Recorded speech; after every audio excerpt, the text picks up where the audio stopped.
Hey guys, Brian here, and welcome back to Direct Admission, where we talk about everything nursing and all the options that you have in the nursing profession.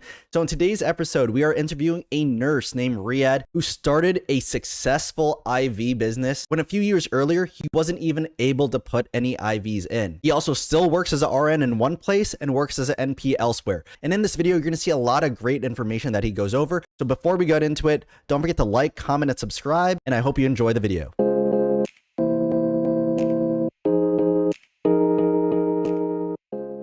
So we got my coworker and friend Riyadh here, also known as Ray. So just let us know about who you are, and then we'll go into everything else from there. All right, so I'm currently a registered nurse in the Mount Sinai Hospital. I've been a registered nurse for about like 5.5 years, and about 1 year ago, or over a year ago, about a year and a half, I became a nurse practitioner because Mount Sinai actually can reimburse you for going back to school. So I kind of took advantage of it and wanted to explore that option as well. And where'd you do your NP school? I did my NP school at SUNY Downstate. It's in Brooklyn. So that wasn't too far from you, right? No, everything. So, like, if you went to school during COVID time or a little after COVID, I mean, COVID is still around, right? So, Yeah. if you actually went to school during COVID or after, everything was online. So, I honestly stepped foot in that campus maybe twice to pick up my cap and gown, and that's it. Or, Wow. to do something. And you had to do clinicals still, though, right? Yeah, you had to do clinicals. They were like elsewhere. You just have to find Your preceptor. Yeah, it's kind of like find your own and go do it. That's what a lot of people were telling me. Like, if there was a time to go to school, it would have been during COVID, because that was during the time where there wasn't a lot of people going to classes. So everything was online at home, and you could just finish it really quick because they didn't know how to do the whole schooling from home, especially for like graduate stuff like NPs. Yeah, exactly. It was a time to like go to school and get your stuff done. It was a time for everything, honestly, during COVID. Buy a home, buy stocks. True. That is like true. Everything. Do you think that, I know this is going to be a question that some people will probably comment on, because you did schooling during COVID and you didn't have to go to the campus, even though it didn't take away from your clinicals because you still had to do clinicals. Do you think that your skills as an NP are lesser than someone that had to be in campus? Like, I know that would be like a question, because oh man, he took the easy way of doing schooling during a time where you didn't have to step foot on campus. Do you think that would be a problem? I think really schooling doesn't really help you much. I think it's more of the experience after. I agree. And where you work and who you meet, and that makes you become that practitioner, So I think the schooling didn't really affect whether you're going to be a skilled practitioner or not. And it's who's in your life too, because my wife's a PA, so physician associate, so she's pretty smart. So you kind of learn everything, from like either your partner, or you go and you get a job and someone precepts you. And you become a good practitioner. I don't think the school and the COVID and all of that affected much. That's true, because I think that was some of the things that I wish I did, because I think you already know I was in NP school, but then I dropped out of it because I was a dumbass and I chose a school that was like an hour away from me instead of the one that was like 15 minutes from me. And I think a big part of it, other than the stupid research class where I had to write like 100-page paper, was the commuting to school was like one of the things that like I just hated. Knowing that I'm already commuting to work and then I have to also do it for school again, like that didn't sit well with me, and then I just quit. But so you kind of dabbled into it already, that you're working as a registered nurse still at the hospital, and you have your NP license too. So you are still working as a RN and you're also working as NP. Can you go into the RN thing first? Yeah, so currently I work as an RN. I started in one hospital in 2018. That was my first job. It's a unit. It's a cardiothoracic unit. It's a step down. Basically, people have an open heart surgery and then they go to ICU, then they come to us and then go home. So it's like a whole week process, and it's really physical. You have to like walk with patients with chest tubes, Foley's, wires. It's a physical job, and it's also a rewarding job because you're kind of helping people get back to their self after a big surgery. That's like huge. they're literally they're cracking your chest. Yeah, so that's where I started, and then during COVID, I had some nurses come from the EP lab, which is electrophysiology lab. That's for like pacemakers, devices, ablations, just cardiac related. And I had some nurses come to Seven West, and I started speaking to them, and they were telling me, hey, like, no holidays, no weekends. That's true. You deal with one patient at a time. You could actually do nursing stuff, focus on your nursing, judgment rather than just like be like, oh yeah, I got to take a blood pressure now, or I got to go give a pillow to someone, Yeah, or like, instead of juggling everything at once and with your, like, 4 to 6 patients. yeah, and you can't even think. So I kind of spoke to the nurse, and then they were like, hey, there's an opening. I applied, and then in 2020, I went to electrophysiology lab, and I'm still there. Oh, damn, 2020? You're, like, almost 4 years now?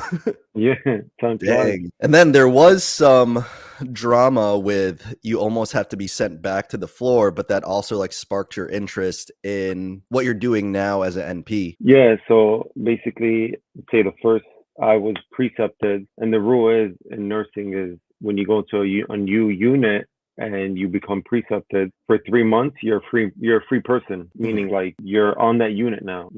That's your state. Yeah.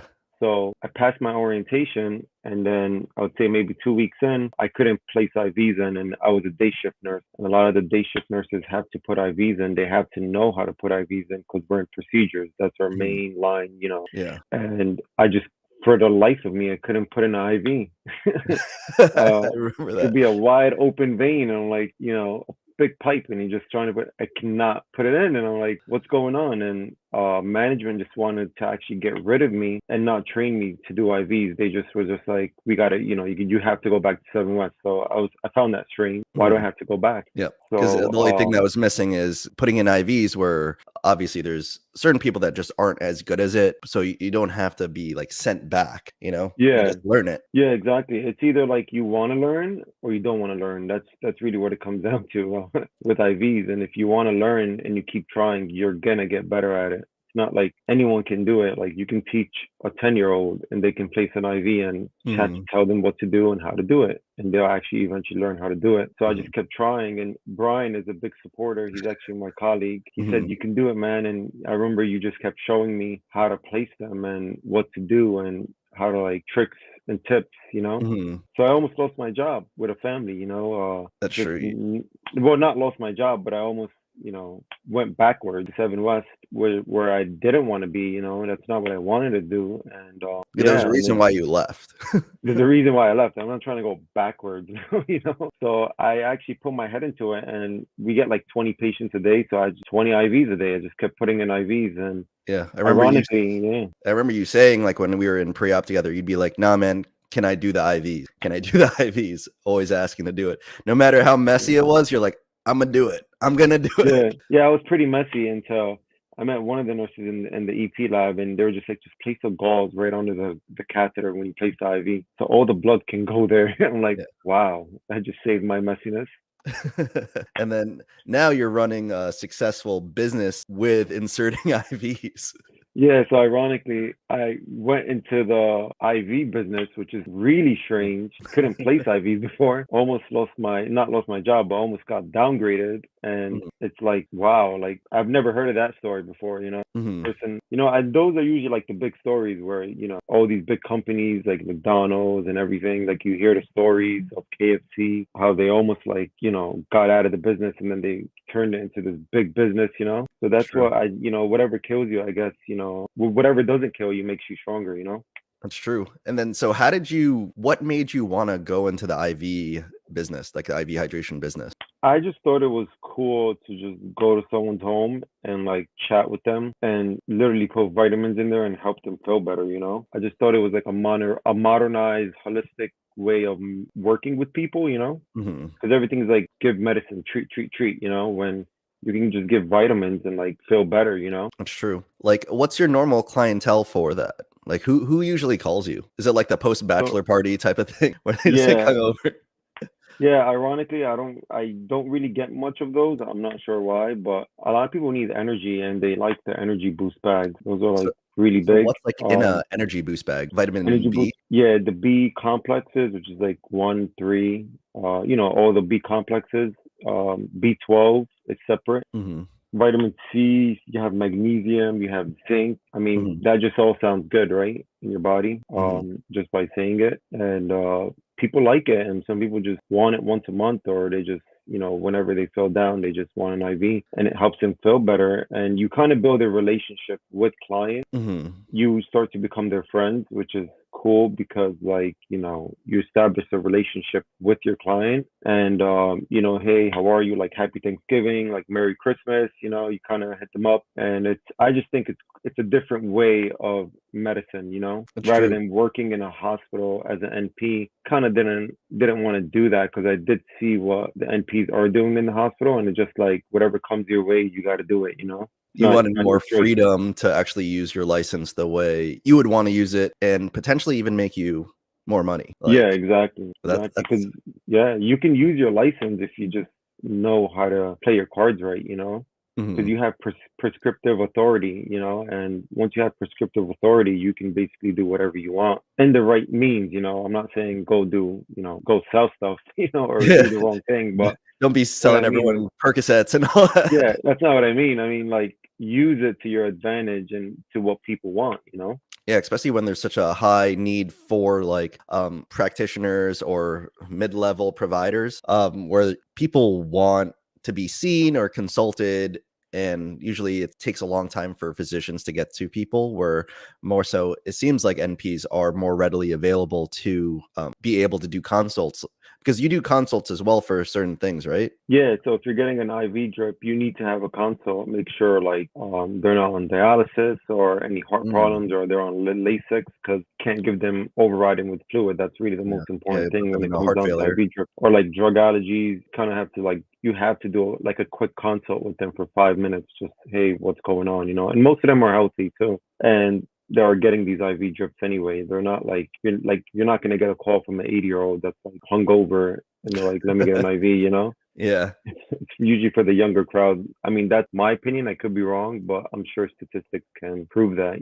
That's true. And then, so in regards to the IV business, I remember you were talking about it when you're starting it. What was the process? Like, how it seems like, was it a hard to get like a LLC to be, I guess, medical, because it's a specific niche where there's a lot of liability, I guess, involved. It's not just like a regular business. It's like a medical business where, do you need like a physician also collaborating? Like, how does that work? Yeah, so basically in New York, you need 3,600 hours, which is about a year and a half Mhm. as a nurse practitioner, till you're independent. And if you're not independent, you need a collaborating physician. So I myself do have a collaborating physician, and once you pass your board as an NP, they send you like a one-page form Mhm. that kind of tells you who's your collaborating physician. Do you want to place one on file? So if you place one on file, then you're good. The state Mhm. knows, hey, this nurse practitioner has a collaborating physician. Mhm. And after that 3,600 hours, you're free, meaning you do not need a physician on top Mhm. of you. You are your own practitioner. You are everything to yourself. And then you need this thing called a PLLC. It's not a regular PLLC. LLC, a professional LLC, because you're technically a professional, right? Mhm. And in the state of New York, they won't allow an LLC for an IV drip company. Just won't. It's not allowable. You need a PLC. That's how they know. I Oh, guess that's how they structure things. To, like, they probably have just different categories, and they know the PLCs are like medical related. Not medical, but it can be lawyers. It's lawyers, like professional. very high-end professional type stuff where they need to Yeah. look at a little bit closer. Because I remember when I started a LLC just for, like, my YouTube or my real estate, that shit was so easy to do. I could just do that shit all online, and I remember you were Take you like, two "Damn, I minutes. gotta talk to lawyers, I gotta talk to all these people about all these other Yeah. things," and then it's like I was like, "Damn, that's a lot of steps," but I'm happy that for you that you didn't quit on it, because like we know a lot of people that have their NP degrees but aren't using it, right? And I'm not saying anything bad against it, but you found something that you want to do with your NP degree, and it's a little bit harder because the easiest way to use your NP degree, of course, is the one you didn't want to do, is work in the hospital as an NP. Like, not a lot after working in the hospital for so long, you don't like you don't like what they do. You just don't want to do it. But then you Yeah. found a way to use your NP degree but there was a big roadblock of having all these like legal structure and the business structure that you had to do. And I feel like that would have stopped a lot of people to using their NP degree. Yeah, so I currently know a lot of NPs that want to do what I'm doing, or they want to get it. They think it's cool, and I told them it's not easy. Like having a business, you have to deal with clientele. You have to deal with getting your PLLC, which takes like 3 to 6 months just to even get it like approved. And it's a process, and there's a lot of learning and liability. Like it's not for everyone, you know. It's That's definitely true. not for everyone.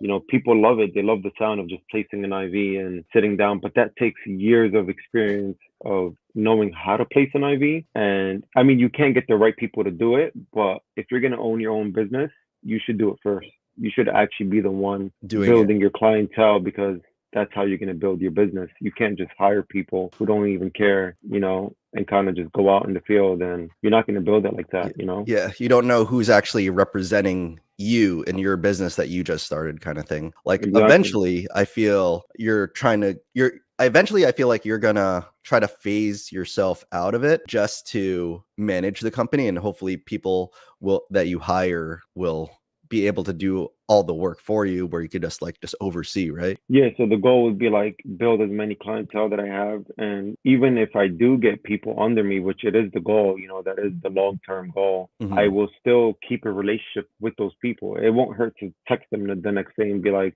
"Oh, how do you feel after your Oh, IV? like a Or do you need follow-up anything because else?" Follow-ups mhm. are big, you know, and that's what makes you a good business owner, you know, and just being there, or like just making that phone call, you know, And even how though someone else is doing the work. So obviously we weren't taught to be business owners in nursing school. Like that's just not a thing. So how did you end up getting that like business mindset that you have to do what you're doing? Because obviously like in nursing, you always have to do follow-ups. Like that's, Mhm. but not a lot of people could connect the dots with that with switching it over to business. So like how did you get your business mindset to try this business out too? Honestly, I just didn't want to do like work in a hospital. I just saw what they were doing, and it wasn't in any interest for me. It might be in any interest for others, you know, but not Mhm. for me. And I just realized that like patient care, or like from nursing, just patient care is important. So Mhm. when I got into the business, I knew that a follow up would be very important. And people at the end of the day, when they're spending 300, $400 or $500, they want service. I mean, if I'm gonna book someone for $400, I want service, That's true. and I want like somebody to personally speak to. You know, not Mhm. every day, but just that same day, or maybe the next day. You know, and yeah, and that's pretty much like it's just that follow up. You know, and I just feel like it's important, and I probably learned it from nursing. And then, Everything the else. it's like a white glove service because, like, sometimes when you contact I know for me, if I contact my primary physician, I won't hear a chat back for maybe, like, a week or a few weeks, but you're saying it's, like, next day or even same day, and obviously, what you're doing isn't covered by insurance, so they're paying upfront, so obviously, a lot of people, if they're paying for a service, they would want, like, a consistent service all throughout. Exactly. So like people, honestly, most people that I deal with, they have insurance. Mhm. And it's ironic. You're like, why do you have insurance and why are you calling me, right? Mhm. And it's not, sometimes it's not just for IV. They might need some help with something else, you know, a consult or something. They're sick.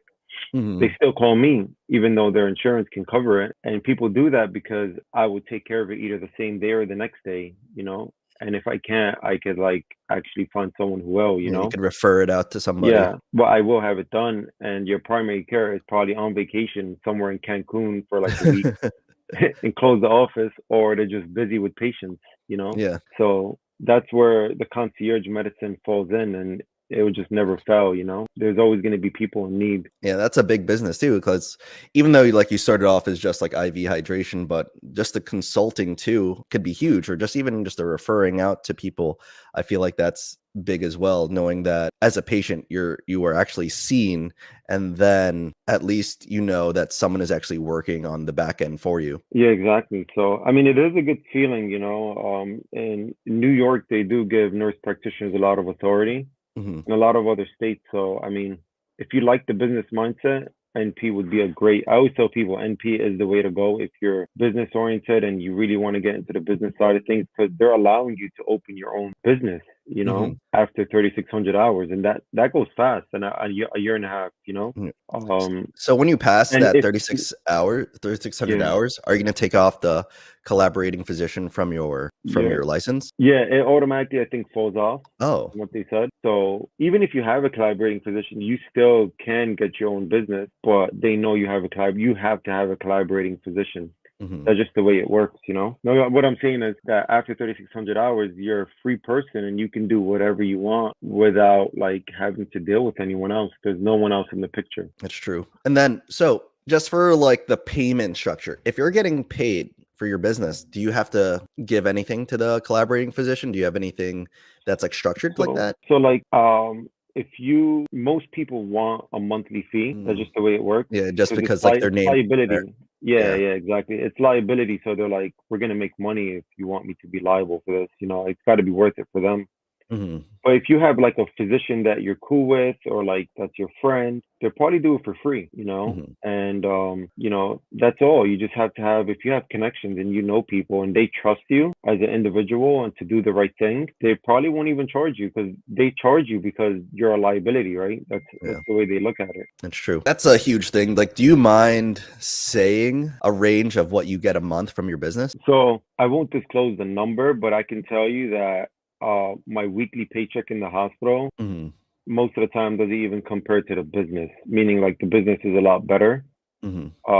Really, why I'm in the hospital is because you're getting it's security number one. You're getting a paycheck and you're getting the health insurance, which is free for us.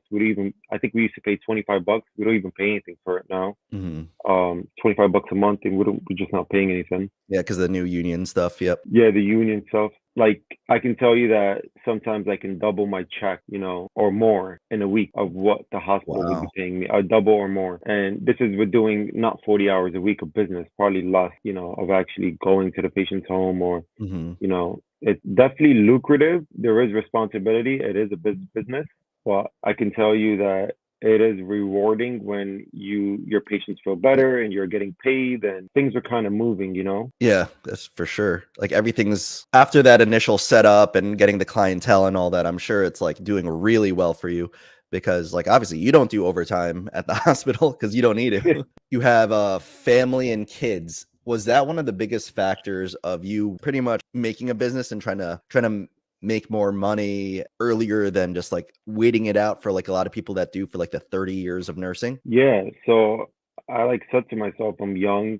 I want to actually I have the energy now. Mhm. So if you can actually do your moves now and play your cards right while you have the energy, not when you're like 50 or 60, Mhm. it would be a great option. And I just feel like you just have to do something on the side with nursing. You just can't work as a nurse. Mhm. That's what I say to Kind of got to everyone do too. yourself. Yeah, you can't just be like doing overtime 2 or 3 times a week in the hospital. It's toxic. Especially if you have a And family because, like, at least for you, like, you do your 3 to 4 shifts a week, mostly just 3. At least those other days where you're working on your business, you're also at home for most of the day, so you're still with your family, you know? And that's, yeah, like, a big exactly. thing that, like, you're actually seeing your kid, you're actually seeing your wife, Yeah, not exactly. just Like, at the yeah. And hospital for like, 12 hours every day. yeah, and if I go do a case, an IV case, it takes like 30, 40 minutes in their home or like 30 minutes there and 30 minutes back. So I'm not doing it for 12 hours. If I Mhm. do one case or two, that's only like 3 hours, and you kind of still have the whole day to yourself. And you could even like sometimes my wife can be going shopping while I'm doing an IV, like That's true, there's a they nearby mall. yeah, You bring want to everyone go with there? you. Yeah, I'm not going to be long, just 30 minutes, And 40 minutes. do you, And like, kind of vet out where the area of the patient is? Like, I know since we're guys, I think we're safer, I guess. Like, no one's really gonna mess with you going into someone's house to do a service, whereas, like, if it's, like, a younger female, a younger woman, they'd probably be more scared of going into someone's house. Like, do you kind of, like, vet out where you're going? oh yeah, where I'm going. I mean, honestly, if you're willing to pay the amount for an IV, it's Mhm. usually coming from like the neighborhoods. I really don't get any. The people that could afford this are in like pretty high class neighborhoods. It's not a cheap drip to buy. These are That's like true. $300, $400 IVs. That's true, I People are totally like forgot about middle that. class. Yeah, people are middle class. So your target people are not calling from And random it areas that are yeah. like sketchy. And it's not like you just have a whole bunch of like meds on you at the time. You're just bringing what they ordered and that's it, right? Yeah, I just bring what I need and what's necessary, and you just go in there and you kind of just get it done. It is kind of weird going to someone's home. It's not for everyone, I'll tell you Mhm. that. But it's also fun because like you actually get to speak to people and find out what they do and kind of Mhm. like learn new things, you know. Well, because like you're sitting there as they're getting the IV and you have to remove the IV yourself. Mhm. You can't just go there and leave it and tell them to remove it because then you're held Yeah. liable. They can push Yeah, anything in there. it's true. That is true. Other than this business that you have that is actually doing really well for you, are you planning on eventually leaving the hospital job? Like, what's like planning to retire Yeah. from like hospital nursing and doing this full time? Yeah. So the goal is to kind of push this business a lot higher. I don't want to be the biggest company, but I do want to be like pretty consistent. That would be the word. Yeah, And once that becomes pretty consistent, where and you would know when it's consistent and what's coming in, and and getting the so consistent clientele month after month after month.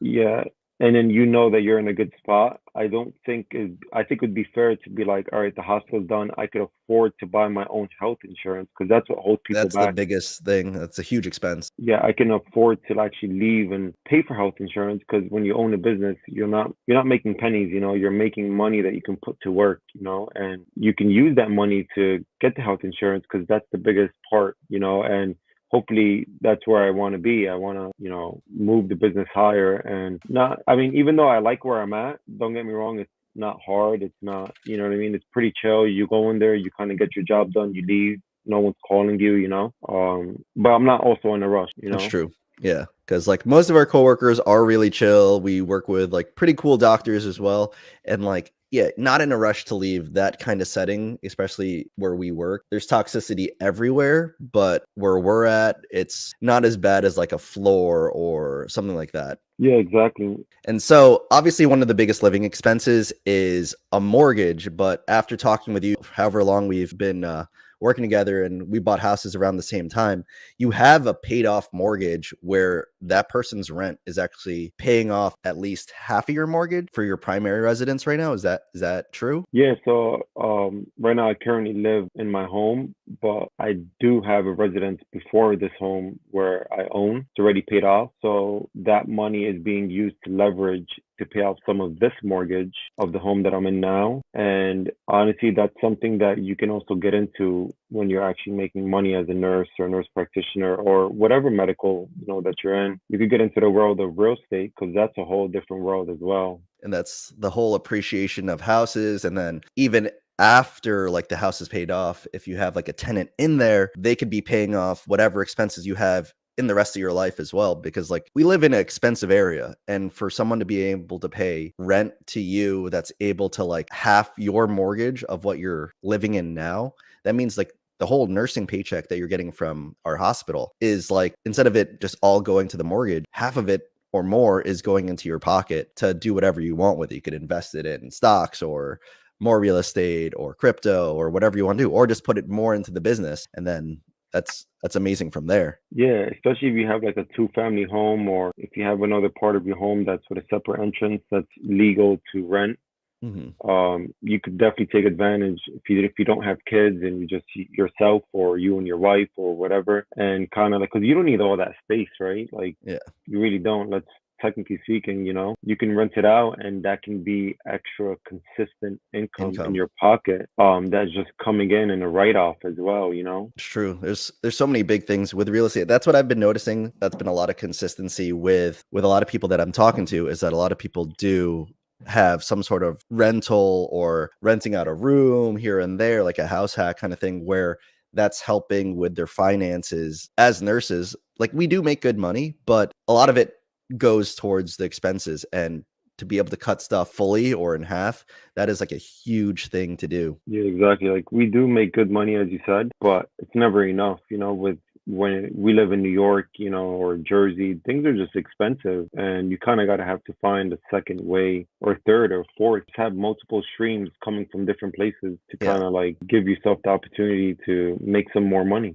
Yeah, and I think that's like a big thing that me and you always talk about whenever we go on break together is that we're lucky enough that we don't have to do OT like that, but it's because we found ways to use our time outside of like our days off. We were able to figure out ways to make money on our days off pretty much. Yeah, And like exactly. where there's a lot of people that are just like you said, just doing like a lot of overtime, which is fine, but the time constraints or just not thinking outside of the box of just nursing in a hospital. You could use your nursing degree, your NP degree in so many different ways outside of it where Yeah. you could make money or you don't even need to do your nursing degree because like I have a real estate business outside of this. I have the social media outside of this that help make money.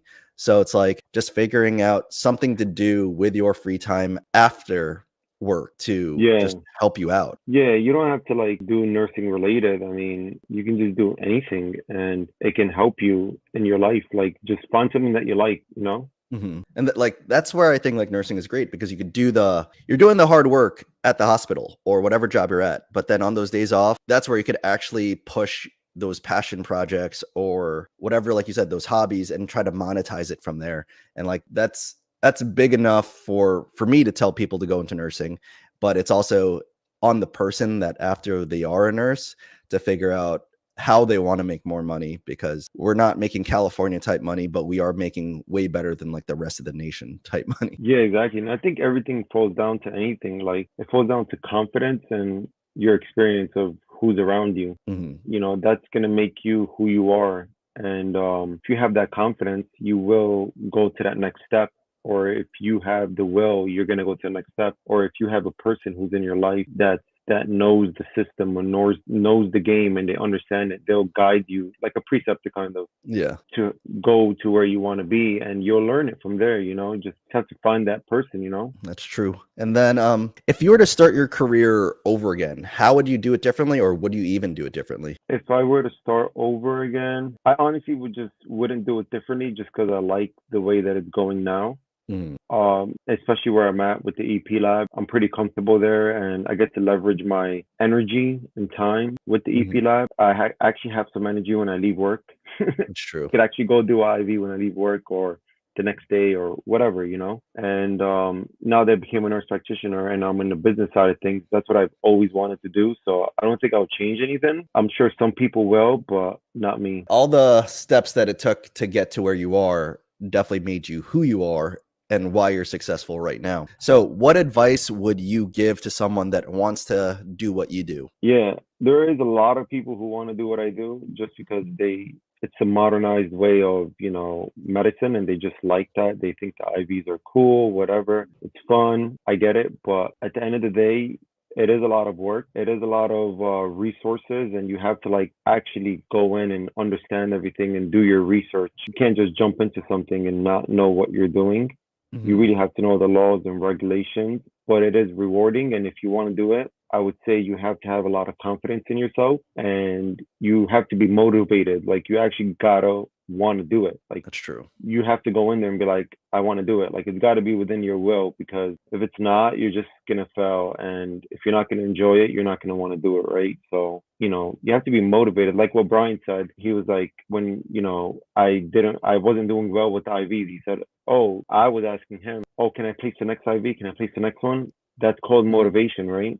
Yep. So you're motivated to go place that IV and to learn, right? Yeah, that's where a lot of people would probably shy away, be like, "Oh man, I suck," and then be like, "I'll just do the charting, you do the IV," where you were like, "No, I'm gonna do it. Let me do it. Let me do it." And Yeah, and even if it especially like took you a while, like you were like, "I'm gonna do it."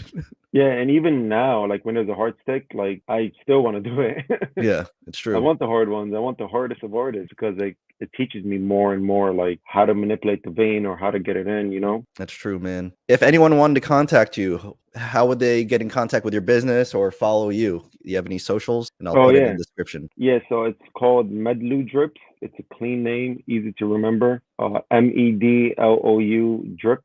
DRIPS. Hmm. And that's for Instagram. If you wanted to find us on Google, it's Medlu Drip. So it's the same thing, but you just have to put a space in between Medlu and Drip to Perfect. find us. And yeah, Instagram and Google, those are the two most common places, that people go to and you can find us. Sounds good, man. And if you got to the end of the video, please don't forget to drop a like on this and subscribe to see other interviews just like this. And if you want to hear more from Riyadh and how to break into the IV business, let me know in the comment section down below, and I will definitely get him back on the channel. Thanks for watching, and I'll see you guys very soon. Peace.